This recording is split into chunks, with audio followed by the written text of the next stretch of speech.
Jesus received the message. Lazarus was dying, and he stood still for 2 days, not moving. When he finally arrived in Bethany, the body was already decaying, 4 days entombed in stone. And the detail that almost everyone misses lies in what happened between his arrival and the miracle. To a first-century Jew, 4 days wasn't just any number.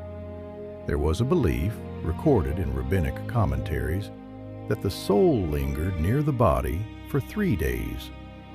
On the 4th day, the soul departed for good. The face would become unrecognizable. There was no turning back. Jesus didn't arrive late. He arrived on the exact day when no one believed hope was left. And this is where the story splits in two. Martha left her home. She went to meet him on the road. And the first thing she said was a sentence compressed with 4 days of mourning. "Lord, if you had been here, my brother would not have died." Notice, Martha didn't ask, she stated. She looked Jesus in the eye and laid bare the most honest pain there is, the pain of believing and still losing. But Martha didn't stop there. She added something that changes the weight of the entire scene. "But even now I know that whatever you ask of God, God will give you." Mourning and faith intertwined in the same sentence, an open wound and unshaken trust. This isn't book theology. It's what happens when someone truly prays without hiding anger, without pretending everything's okay. Jesus responded with 7 words no prophet before him had uttered. "I am the resurrection and the life." Centuries earlier, Ezekiel had heard something similar. God, before a valley of dry bones, saying, "I will open your graves and bring you up from them. I will put my spirit in you, and you will live." Ezekiel spoke of an entire people. Jesus, on that road in Bethany, spoke to one woman, just one, and said the same thing, but in the present tense. Ezekiel heard a promise. Martha heard a name. True faith leaves a mark. If this kind of detail brings clarity to you, save this video. It will come back when you need it. Mary stayed at home. While Martha ran to the road, Mary sat still. John's text doesn't explain why. Perhaps the grief was too heavy to move. Perhaps it was anger. Perhaps it was the same sentence Martha spoke, "If you had been here," but without the second part, without the "even now." When Martha returned and whispered, "The Master is here and is calling for you," Mary rose quickly.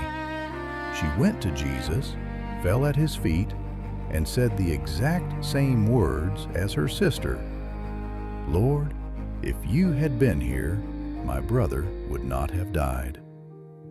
Word for word, but without adding anything afterward. The sentence ended there, in emptiness. 2 sisters, the same words, 2 completely different silences. Martha filled the silence with faith. Mary filled it with tears. And Jesus corrected neither. What followed is the shortest and heaviest verse in John's Gospel. Jesus wept. 2 words in English, one in Greek, edokrisin, to shed tears simply. But the verb that appears just before, describing what Jesus felt seeing Mary weep, is different. Embry Maomai. It doesn't mean to be sad, it means to tremble inside. A visceral agitation, almost violent. The same verb used to describe a horse snorting. Jesus wasn't moved the way we imagine, with misty eyes, a contained sigh. The Greek text says something within him shook. Jesus knew he would raise Lazarus. He told his disciples before leaving, "I am glad I was not there, so that you may believe." He already knew the end of the story. So why did he weep? Because he wasn't weeping for Lazarus. He wept for the toll death takes on those who remain. He wept for Martha, who had to combine faith and mourning in the same sentence. He wept for Mary, who couldn't combine anything. He wept because he looked into the faces of those he loved and saw the damage separation causes, even when he knew the separation was temporary.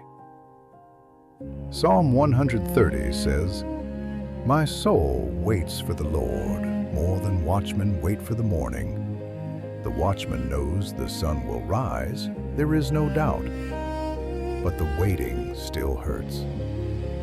Certainty doesn't numb the night.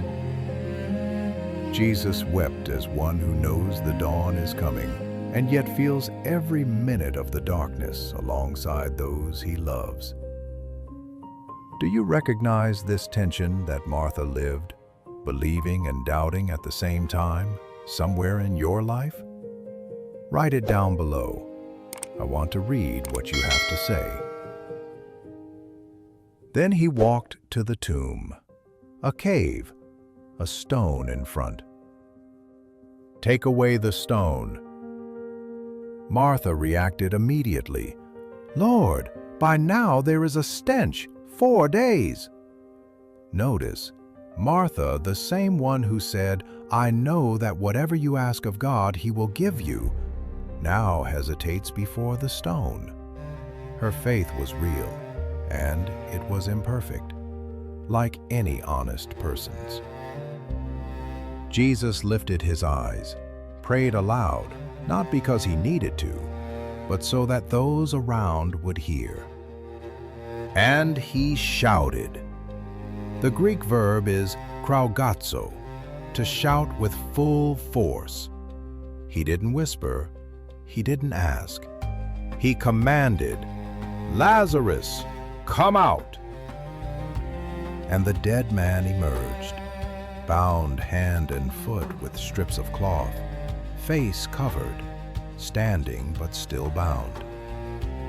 Jesus' last words in this scene weren't to Lazarus, they were to those around him. Unbind him and let him go.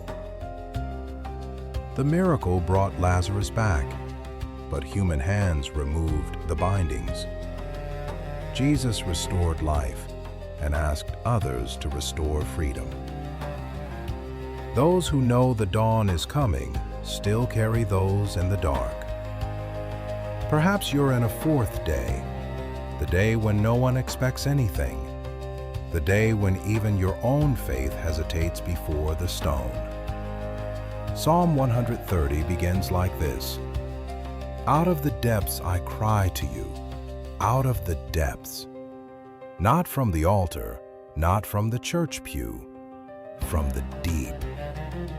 And the psalm doesn't say that God answers quickly. It says that God hears. Lazarus came out of the tomb standing, but he was still covered, still bound. The resurrection didn't remove the bindings. It removed death. The bindings someone had to unwrap, one by one. There are things in us that have already been given life back, but they remain wrapped. They remain covered.